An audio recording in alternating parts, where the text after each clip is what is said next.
चर्चा हो रही थी, किराए के मकानों में चल रही थी, किराए के जो कैंपस थे उनमें चल रही थी, और उनका किराया कितना जाता था मालूम है जी? 500 करोड़ रुपए पर एनम, 500 करोड़ रुपए पर एनम। माने जो हमारा पार्लियामेंट है एग्जिस्टिंग, उसके अंदर सब मंत्रालय बने हुए थे, लेकिन सब मंत्रालयों में जगह नहीं थी, तो लोगों ने किराए पर जगह ले रखी थी। और वो किराए पर जगह कितनी ले रखी थी जी? 500 करोड़ रुपया पर एनम का किराया जाता था। और ट्रांसफर हो जाएंगे नई पार्लियामेंट में, और वहां पर एक पैसा भी किराया नहीं जाएगा, तो पार्लियामेंट बनाने में लगे। तो कितने साल में कर गए हो? 2 साल में हमने 1000 करोड़ रुपए बचा देंगे। उसका पार्लियामेंट का खर्चा पूरा हमारा निकल आएगा। इसे भी कहते हैं बिजनेस दिमाग। बहुत पढ़े लिखे नहीं है प्रधानमंत्री जी, सामान्य है, पढ़े लिखे हुए हैं, उससे भी देश चलाया जा सकता है। पूरा विश्व आज नतमस्तक है, तो प्रधानमंत्री नरेंद्र मोदी के सामने नतमस्तक है। और क्यों नतमस्तक है? हम लोग कल्पना करते हैं कि भारत विश्व गुरु कब बनेगा, तो भारत विश्व गुरु बनेगा नहीं, बन गया। कैसे बन गया? जब जाते हैं ना जी प्रधानमंत्री हमारे, तो प्रोटोकॉल तोड़कर सऊदी अरब के जो 5 प्रिंस हैं, 7 भाई, वो एयरपोर्ट पर स्वागत करने के लिए आते हैं उनका, जो कभी किसी के लिए निकल कर नहीं गए। जब प्रधानमंत्री जर्मनी में जाते हैं, तो जर्मनी का चांसलर उनका स्वागत करता है। इजराइल का प्राइम मिनिस्टर प्रोटोकॉल तोड़कर वो गाड़ी चलाकर, ई रिक्शा चलाकर उसमें आता है, उसमें बिठाकर प्रधानमंत्री को लेके जाता है।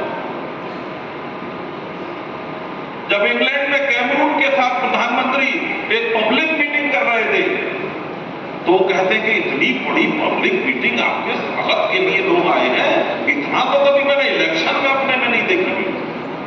और अभी जितने राष्ट्रीय अध्यक्ष G20 में इकट्ठे होते होंगे, सब जगह इकट्ठे होते हैं, उनमें सब में प्रधानमंत्री नरेंद्र मोदी होते हैं, सेंटर ऑफ अट्रैक्शन होते हैं, केंद्र में रहते हो। और अमेरिका का भी राष्ट्रपति वो आकर उन्हें बुलाकर कहता है, मोदी जी हाथ मिलाइए। मोदी जी आप इतने बड़े लीडर हो, मुझे तो आपके ऑटोग्राफ लेने चाहिए। कितनी बड़ी बात है। अमेरिका का राष्ट्रपति कह रहा है कि मुझे तो आपके ऑटोग्राफ लेने चाहिए। तो हम बन रहे हैं ना विश्व गुरु। फिजी का जो प्रधानमंत्री वो पैर छू रहा है उनके। ऑस्ट्रेलिया का प्रधानमंत्री अल्बनीज वो वहां अपने मंच पर कह रहा है, Modi ji you are our boss. कितनी बड़ी बात है, प्रधानमंत्री को बॉस कह रहा है।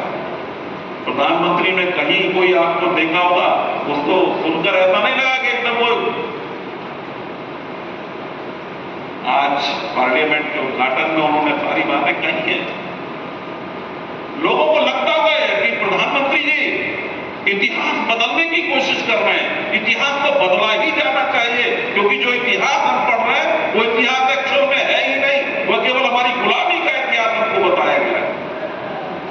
हम लोग कितने कमजोर थे इसको बताया गया। अभी हमारी बिटिया कह रही थी ना केरला स्टोरी के बारे में। केरला स्टोरी किस प्रकार से देश को खत्म करने की कोशिश है। और ये कौन लोग हैं? वो लोग पूरी पॉलिटिक्स के अंदर, पूरी जो पॉलिटिक्स का सेंटर ऑफ पॉलिटिक्स है इस समय की, वो इस पर आधारित है। मुझे कहने में कि गुरेज नहीं है, कैसे मुसलमान वोटर हमारी तरफ आ जाए, पूरी पॉलिटिक्स इसके लिए हो रही है। ये स्टूडेंट्स को जानना चाहिए। क्यों? क्योंकि जब तक हम रियलिस्टिक नहीं होंगे, हमें यथार्थ की जानकारी नहीं होगी, हम आगे नहीं बढ़ सकते। हमको कोई बेवकूफ बना सकता है। केरला स्टोरी नहीं देखेंगे तो समझ में नहीं आएगी कि होता क्या है लग। और जो लोग जानते नहीं, मैं एक उदाहरण बताता हूं। अशोक चौधरी जी यहां बैठे हैं, एक छोटा सा उदाहरण बताऊंगा। लव जिहाद का क्या होता है। ये बात है 1992। बिटिया हमारी जो AMU में प्रोफेसर, मुझे नाम लेने में भी दिक्कत नहीं, डॉक्टर के.सी. सिंगल जी एएमयू में रहे हैं, डॉक्टर अस्थाना वो पॉलिटेक्निक में कॉलेज में थे एएमयू के अंदर। मैं इसलिए भी बता रहा हूं कि बिटिया हमारी बैठी हैं, उनके ध्यान में आना चाहिए कैसे हम लोग काम करते हैं। ये केरला स्टोरी हमारे अलीगढ़ में बहुत स्टोरी हुई है, ये कम से कम केरला स्टोरी अलीगढ़ में 20 नहीं, मैं कहता हूं 50 बार दोहराई गई है।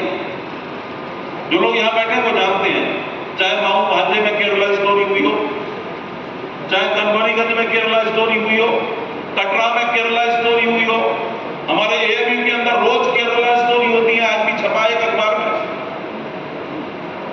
उस बेटी को किसी प्रकार से प्रलोभन में लेकर या किसी दबाव में लेकर या किसी भी तरीके से एक लव जिहाद में फंसा लिया गया।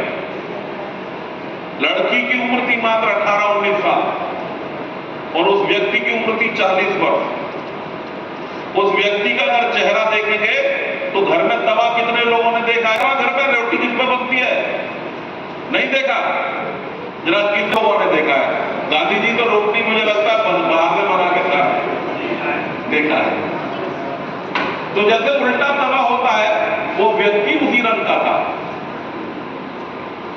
मैंने सीधा तवा नहीं कहा, सीधा तवा तो थोड़ा सा चिकना होता है और उल्टा तवा थोड़ा खुरदुरा भी होता है।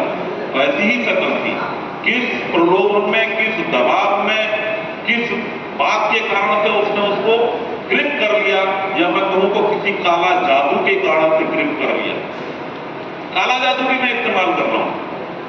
ये इस प्रकार से सम्मोहित कर लेते हैं, सम्मोहन भी होता है उसमें। और उस बेटिया को, वो बिटिया भी इतनी आतुर, नहीं मुझे परिवार के साथ विद्रोह किया। और ये मैं ऑन रिकॉर्ड बोल रहा हूं क्योंकि सारी चीज रिकॉर्ड हो रही है, ऑन रिकॉर्ड बोल रहा हूं। और उनके पिता एक जो अपने आप को कहते थे ये हिंदुइज्म क्या होता है जी, हिंदू वाले लोग क्या होते हैं, ये हिंदू की बात करते हैं, हम नहीं मानते जी, हम तो एएमयू में सेकुलर लोग हैं। वो व्यक्ति मंदिर में जाकर लास्ट में बैठा, डॉक्टर के.सी. सिंगल जी बैठे हैं, इनको जानकारी होगी,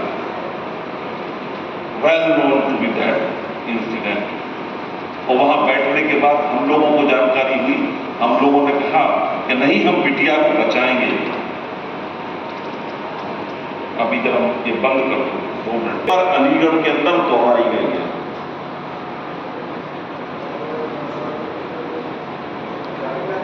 अनेक बार दोहराई है। कश्मीर फाइल्स देखनी चाहिए, अजमेर फाइल्स किया जाएगी। मैं कहता हूं मेरे साथ आप इतिहास पढ़ लीजिए, मैंने रिसर्च किया है हिस्ट्री में, किस प्रकार से एक एक दिन की घटनाएं झकझोर देने वाली है। हम उस इतिहास को पढ़ेंगे क्या जी? हमको नया इतिहास चाहिए। लोग कहते हैं इतिहास नया लिख रहे हैं। हाँ, हम इतिहास नया लिख रहे हैं। हम जानते हैं महाराणा प्रताप कभी हारे नहीं थे, इसलिए हम नया इतिहास लिख रहे हैं। हम अकबर को महान नहीं कह सकते, हमारे लिए महाराणा प्रताप ही महान है, महान है वो महाराणा प्रताप जी। लोग कहते हैं कि सिकंदर पौरुष युद्ध के बारे में चर्चा करते हैं। आप लोगों ने सुना था सिकंदर का और पौरुष का युद्ध हुआ था? कौन कहता है कि सिकंदर उस युद्ध में जीता था? कोई तथ्यात्मक प्रमाण नहीं है कि पौरुष उसमें हारा। आप पढ़ लीजिए पूरा, उसमें पौरुष के सामने सिकंदर को खड़ा किया गया था, हारे हुए को। और उसने कहा था कि जब पौरुष ने पूछा बताओ सिकंदर तुम्हारे साथ कैसा व्यवहार होना चाहिए, बोले मेरे साथ एक राजा जैसा व्यवहार होना चाहिए। उसने उसको माफ कर दिया और छोड़ दिया। सिकंदर वहां अपने देश में जाकर क्या ये कहानी सुनाता कि मैं हार के आया हूं? सिकंदर जो पूरे विश्व को जीतने के लिए निकला था, वो यहां से क्यों लौट गया? किसी भी इतिहास को पढ़ लीजिए, कहीं अगर तथ्यात्मक इतिहास पढ़ेंगे उसमें पौरुष नहीं हारा है, उसमें सिकंदर ही हारा है। ये भारत का इतिहास है। भारत का इतिहास चाणक्य का इतिहास है। भारत का इतिहास हमारे जो पतंजलि का इतिहास है, चरक का इतिहास है। सारा विज्ञान हमने दिया, सारा विज्ञान भारत ने दिया। जीरो का आविष्कार